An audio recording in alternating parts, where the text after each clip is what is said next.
Guys, welcome to Better Bachelor. My name is Joker with a face for radio and a voice for print. There's no level of hell that is deep enough for people like this. I don't say that much. I don't say that often.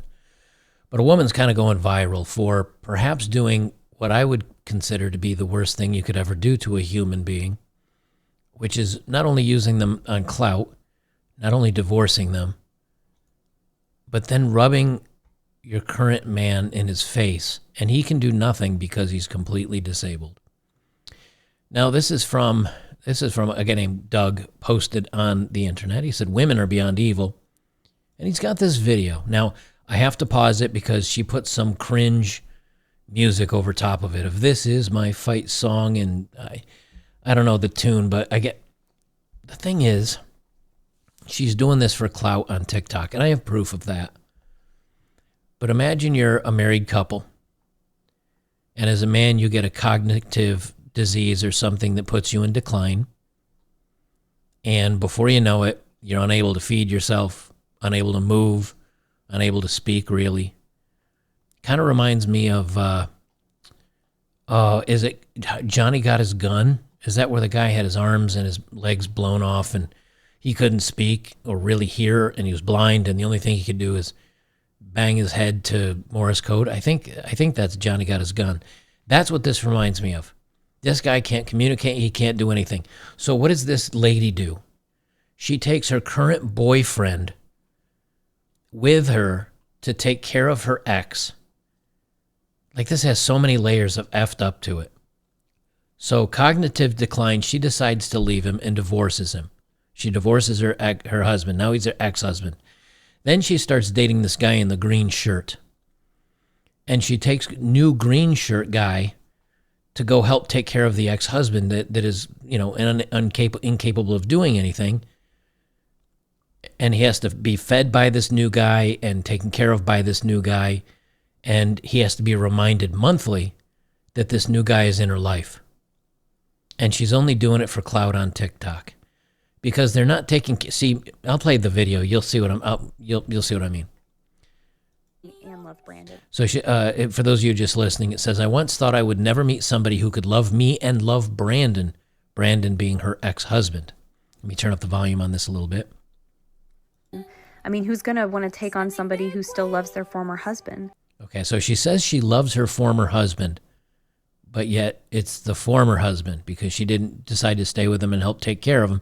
So instead, now she's got new boyfriend taking care of the ex-husband when they go out. But James surpassed all my dreams I had of how a future partner could love Brandon. Okay, so future partner. So she's thinking about marrying this guy. And I guess she thinks, just what are you doing, green shirt dude? James has never expressed or shown any jealousy. Why would he be jealous of a man that cannot feed himself or drink water or speak, and who is, in all basic terms of the word, a vegetable? He said he's never questioned my unwavering love for Brandon. Yeah, because she loves him now probably like you love an injured pet. I hate to say that, but that's, again, listening to this video, this is very much how she sees this ex-husband of hers. He's never questioned my unwavering love for Brandon or given pause to the role B plays in our family. Instead, he's accepted Brandon with wide open arms. Again, I'm just pausing this because of the cringe-ass music in the background. I've overheard him proudly sharing the story of our family and how Brandon fits in it. With a grateful heart, Sorry, YouTube. Blame YouTube for their overzealous. I've stepped aside as James has insisted on transferring B, picking up his wheelchair. All right. Anyway, she says, stepping aside, he's doing the heavy lifting. She says, sometimes I wish I could go back in time and tell the lonely grieving woman in her early 20s that this story isn't over. So she's the grieving one, even though she decided to leave the husband, who he's really the one that suffered, obviously. But even though you can't fathom what life could be like, I promise it gets better. And here's the new Chad loading up the previous husband into the vehicle. And she's going on about there's a great path in the wilderness and how strong I am and how wonderful we are for helping this man and how much I care for this new man that helps the old crippled man into the car. This has been viewed 4.7 million times. And people are like, this cannot be real.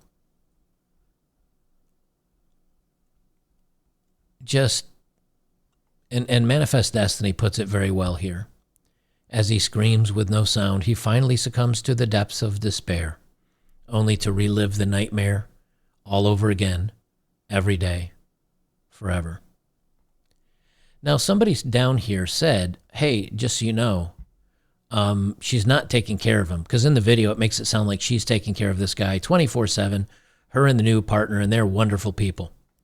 No, they visit him one time a month at a care home and then take him out for a day on the town, which is like rubbing salt in the wound, if you ask me, and then dump him back off at a care home. They're not taking care of him. They only take him out once a month. I'm not even going to play this video because she says she's a speech pathologist, and so she knows that he doesn't mind because he can't speak and he has a very short-term memory. He remembers, he remembers that he's loved and he's well cared for. But here's why I say I know this is for clout, right? She puts out a video not about him, 222 views. And this is just a week ago, like 2 weeks ago. She puts out another clip, not about him, random thought of the day, 426 likes. She puts out something else, 397 likes. Then she puts out something about her Brandon after the accident, 8,000 likes. Then she goes back, nothing about him, 600 likes. Nothing about him, 500 likes. Then something else about him, 3,000. And then this latest one, 300,000. And here's what makes me so sad about this whole situation. Because she's gotten this kind of reaction, and over time, I mean, again, because a lot of her older stuff only had just a couple of likes, like here, 182. Something about Brandon, taking him to camp and all this other stuff, 4,000. So what's happening is they were married. He got some sort of issue. And I'm not looking into it deep enough to figure it out. But anyway, he got some sort of issue. She divorces him. She sticks him in a home. So now he's alone. No friends, no family, no loved one, no caring for him. He's got a nurse taking care of him. Now, look, don't get me wrong. I mean, I can understand that if you're married in your 20s and all of a sudden your girlfriend or somebody that you're dating goes complete veg and you're like, look, I got 60 years of life left on this planet. He can't really interact. I don't want to be a babysitter to this guy and be mommy to him. I'm going to put him in a home so he's taken care of, but I can't deal with this. I'm fine with that. I get it. Like, I understand that. I can't say that I might not even do the same thing. And I think it's great that maybe she goes by and sees him and visits him and makes sure that his needs are being taken care of, making sure that he's good, going by and saying, hey, I miss you and I hope everything's like, I'm fine with all that stuff. But when you start bringing in the new boyfriend, and this is the most insulting point, when you bring in the new boyfriend and the new boyfriend is feeding you and giving you the water and carrying you into the car and basically replacing you. Because I don't know how far gone this gentleman is as far as his, but if he has any shred of cognitive thought left, he knows the guy that's feeding you and making you drink water and helping you with all these things is also the guy that's shagging your ex-wife. And they take you out for this wonderful day, and then they rub it in your face, and then they drop him off back at the home. They go off to have their fun, and you're left just chilling in the bed. Now, maybe he doesn't know, but why doesn't she deal with this stuff? if she's going to go by? Why does she? And furthermore, I mean, this guy that's doing this, I don't know how you can be comfortable with that. I wouldn't be comfortable with it. Maybe he sees himself as she's saying, oh, it's really important to me and thank you so much for helping me with my ex-husband and showing attention to him because he needs friends or whatever. I get that. But if you have just a little bit of anything left in your head, this has got to be torture every month to have the new man come in to take care of you like you're a baby, and then they just dump you back off at the home. I don't know. Like, is she nice for going by and seeing him at least? Probably. But why does she have to involve the new boyfriend? Why does he have to be the one that's feeding her ex? It just seems patronizing. It seems so much like just like, oh, I know things are awful for you, but I got a new man and I'm doing great, and he's gonna exacerbate the issue by showing you how weak and nothing you are while we leave and dump you off. And I don't know because on the TikTok thing, people are like, oh, you're such an inspiration. What a patient, thoughtful response to a complex situation. Sad these people are quick to judge without having walked a mile in your shoes. Yeah, but she's not doing anything. I mean, she's taking him out for the day, but why the ex? And of course, these are all women responding. Oh, you're just brave. Oh, how good of you to take care of him. And over on TikTok, on Twitter, you have all the men responding like, oh my God, this is horrible. This is the worst thing you could do to a man. And that's the way I view it because I'm a man. And I think she's doing it for social media, because why else film it? Why else put all this on camera? Just do it for the guy. But she's doing it to brag on the new boyfriend and to get the likes and the care. Oh, look, pay attention to me and look how good a person I am on the internet. It's dysfunctional. It's horrible. I don't know. Maybe you guys disagree. Maybe, again, some of the time I think I'm spot on with a take, and you guys come out and you're like, no, dude, you have this way wrong. She's awesome for helping take care of her ex-husband that she could have dumped in a home and just left him.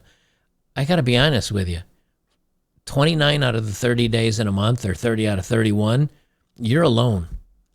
Is it really that great to have the ex pop in one time a month with her new boyfriend to do something that I think is humiliating? And I don't know. Maybe I have this one wrong. Let me know what you guys think down below. Oh, it is, by the time I get this uploaded, we've got Saturday night at the movies in about 1 hour. I'm going to get this uploaded. Come on over, man. We have such a great time. I think we've almost made it up to 300 people in the room before. It's basically my live stream. Like, I live stream 4 to 5 times a month for 4 hours. That is Saturday night at the movies. So if you want to see my live stream stuff, I talk, I read questions, I answer stuff. But also, if I'm talking about a topic that you get bored of, there's a movie in the background with the subtitles on and all that good stuff. So far, it's been one of the highlights of my week. I have so much fun doing that. If I could do nothing else, I would keep doing the Saturday nights at the movies. So I hope you guys decide to join us over there. It's a great time, happening in about an hour. Come on over to betterbachelor.locals.com. Check it out. We'll see you in the next one.